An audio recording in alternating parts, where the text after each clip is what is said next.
You're listening to News New Mexico, where the search for best public policies and practices never ends. Launch control, this is Houston. We are go for launch. Hold on to your lug nuts. It's time for an overhaul. Turn it up some. I'm your huckleberry. I don't give jobs, I hire men. You won't give me anything, and I won't give you anything. Collision, sir. Whoa, relax. We're not even moving. There's no crying in baseball. We are News New Mexico. It's Tuesday, January 3rd, 2012. Jim Spence is here. I'm Michael Swickard. Rachel Plesky is posting as we speak. You can go to newsnm.com and follow along. Jerry Harden is our producer-director. On the Newsmaker line, we have Marita Noon. Energy makes America great. Org. You know, she always starts out saying org to me. Well, org to you too, Marita Noon. EnergyMakesAmericaGreat.org. Nice to talk to you, Michael Swickard. All right. Now, you have a new column, the Keystone XL pipeline, where you point out we have 2.3 million miles of pipelines in the United States. 2.3 million miles of pipelines, including 55,000 miles of crude oil trunk lines.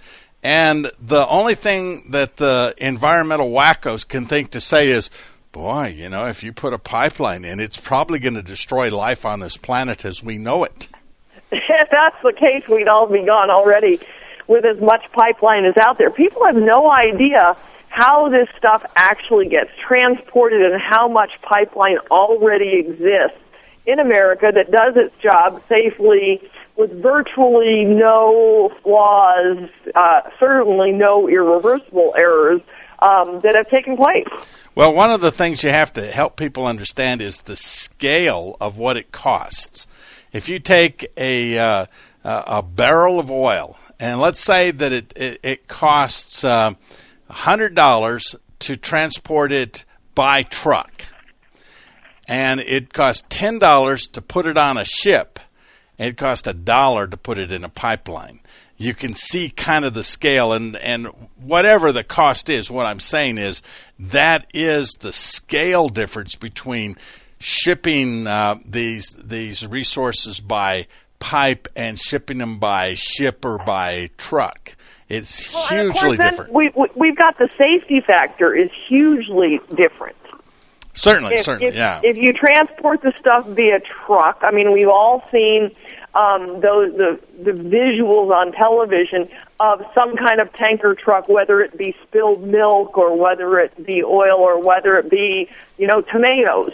We've all seen those trucks spill their load on the highway, and it happened. It's really not good. I interviewed a guy who said that he was driving a train in Idaho, and he came around a corner, and he saw a long silver tube on a big truck in front of the crosswalk and not moving. And he set the brake and hit the horn and said, I hope it's milk, I hope it's milk, I hope it's milk.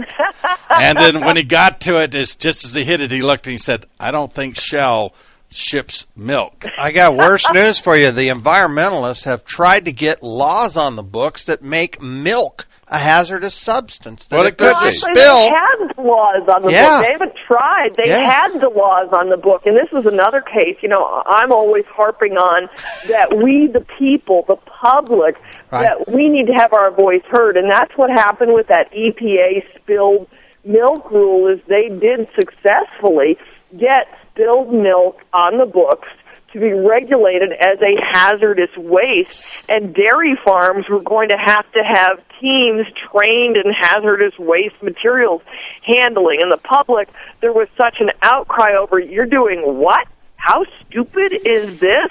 Well, if you go to any elementary school, I'm telling you, you don't need to cry over spilled milk because they got a bunch of it. With the kids in London and chocolate in it, they'd probably rather spill it or throw it than drink it. So, Marita, there's a story that came out of New Mexico Business Journal, one of our favorite publications and websites, about a company in Albuquerque called Advanced Composite Structures that is moving its headquarters facilities from Albuquerque to Charlotte, North Carolina. 40 really good jobs lost to the Albuquerque area. Why? Because of the cost of shipping being so high in and out of Albuquerque. So there is an effect when you have a president and an EPA like we have in the United States that basically is going to drive up the cost of fuel. There's a ripple effect that can lead right back to New Mexico and lost jobs. When you raise the cost of transportation through higher fuel prices, there is a price to pay, is there not? There most certainly is, and it's not just for businesses.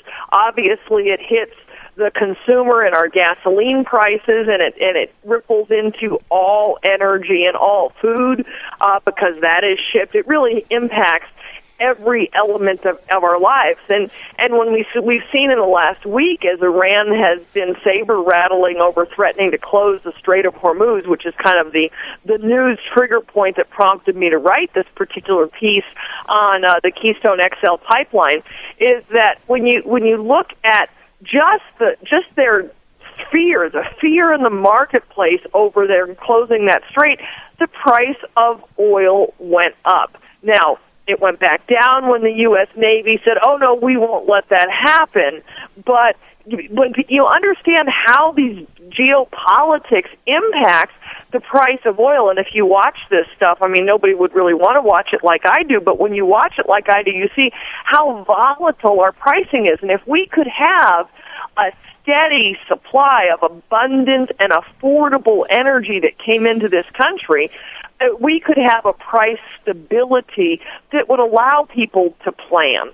Well, and it has to be politically secure as well. Yeah, we were talking on your article. You're talking 500,000 barrels a day. If you figured that out, you're going to get about 7 billion gallons a year, and you can start to see the scale of how much that is. That is a huge number. Plus all the jobs. I think additionally the number that people need to realize is this would allow the United States to get rid of 25% of the oil that we get from the Middle East. We could get from Canada through the Keystone XL pipeline. We could get 25% of the energy we currently get from the unstable Middle East. That would be good. We're talking to Marita Noon, EnergyMakesAmericaGreat.org.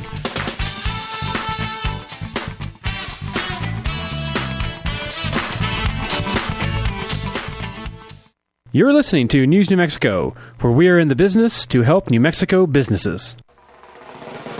I'm not going to be ignored, Dan. All right, let's try not to ignore Marita Noon, EnergyMakesAmericaGreat.org. We got Jim Spence here. I'm Michael Swickard. So, Marita, we see where the Democratic National Committee Chairman Debbie Wasserman Schultz says that Mitt Romney cares more about the presidency than he does about jobs. So that's an interesting charge. Let's tie that back to this Keystone XL pipeline and the presidency and jobs. Can you make the connection for President Obama?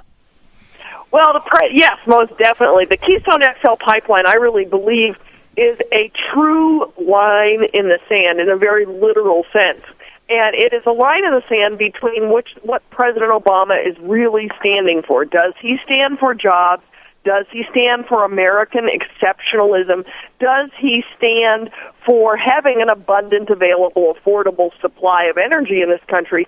Or is he really hell-bent on destroying America? And that's what the Keystone XL pipeline comes down to, because if the pipeline goes through, if we can get approval for this pipeline, it represents so much more than just the pipeline. As we know, the environmentalists, the vocal minority, or should I say the visible minority who protested outside the White House to ask the president to not put this pipeline through, the visible minority is currently controlling energy policy in this country. So we have energy policy that is in the hands of the protesters instead of in the hands of we, the people. And this election is representative of which direction do we want America to go. And President Obama even though pressure may force him to put this pipeline through, and I hope and pray that it does, he has made clear which side of this he stands on. And he does not stand for jobs. He stands for the demise of America by trying to force through these green energy technologies, which have proven again and again to not work. This cellulistic ethanol stuff that has come out recently because we had deadlines for 2012 show us over and over, as Solyndra has, as First Solar, which is the stock that has dropped more in value than any other stock in 2011. Over and over in a variety of capacities, financially and literally, we have found that these renewables cannot deliver, yet we have a president who keeps pushing them. So, Marita, you know, in talking about this, there's an elephant in the living room, so to speak, and it's not Republican. And that elephant is the fact that if you bring 500,000 barrels of oil into the United States of America, what's the first thing you got to do with it once you get it somewhere? Refine it. Well, you got to refine it. When was the last time we built a refinery? 30 years ago. So it all of a sudden opens up then the fact that you really must build more refineries, because we can't be buying our gasoline, our refined products from Venezuela. Well, you know, and actually the most interesting thing is just within the last couple days, data came out that states that the United States is, for the first time, I believe, since World War II, the United States is now a net fuel exporter. That when you look at what did we export in the United States, our biggest single export in this country is fuel, primarily automobile fuel, gasoline, diesel, and jet fuel, but we are refining it and exporting it. Now, this is huge news because this means foreign dollars coming into America, which somewhat will help balance out. It won't totally balance out, but all the money that is going out, say, to China, all the money that is going out, say, to Brazil or to Venezuela, we can bring money into America with the Keystone XL pipeline. We're talking with Marita Noon, EnergyMakesAmericaGreat.org.